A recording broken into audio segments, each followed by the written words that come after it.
কি অবস্থা, বাড়ি এসেছি, এসে একটা জিনিস খেতে বসেছি। মানে এই নিমকিগুলো একটু বক্সে ছিল, বের করেছি, খাবো।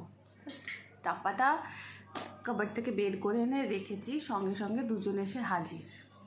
মানে এটা আমাদের না, এটা অন্যদের। আমি এটার মধ্যে ডাকাতি করছি, আমার মা ঘুমাচ্ছে, আমি বের করে খেতে গেছি, আর যাদের জিনিস ওরা ঠিক চলে এসেছে। আমি একটু বের করে খেতে বসেছি, সঙ্গে সঙ্গে এটা আসল যারা খায় তারা চলে এসেছে। সেটা হলো এনারা। কি হয়েছে? ও বাবা, প্লেটের কাছে গেছে, দেখো।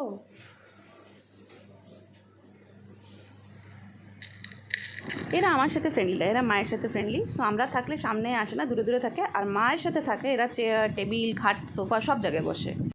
আগে এই শালিকটা একা আসতো। একদিন হঠাৎ ভোরবেলায় মায়ের জানলায় নক। জানলা খুলে দেখে শালিক নিজের বেবিটাকে নিয়ে এসেছে আর মায়ের কাছে রেখে দিয়ে চলে গেছে। পুরো দিনভর ঘুরে দুপুরে এসে খাবার খেয়ে আবার বেবি নিয়ে চলে যায়। এই প্রসেসটা অলমোস্ট 1 মাস মতন চলেছে। এখন বেবিটা বড় হয়ে গেছে, মা আর বাচ্চা দুজনে একসাথে ঘুরে বেড়ায়, দুপুরে আসে, খাওয়া দাওয়া খায় আর চলে যায়। আর খাবার না দিলে বাড়িতে আমাদের হয় অশান্তি, কী চিল্লামিল্লি দুজনে মিলে যে করে। আর ফার্স্ট পার্ট, আগে যে নিমকিটা আমার জন্য আসতো এখন এদের জন্য আসে, আর আমরা খেয়ে নিলে বকা খাই।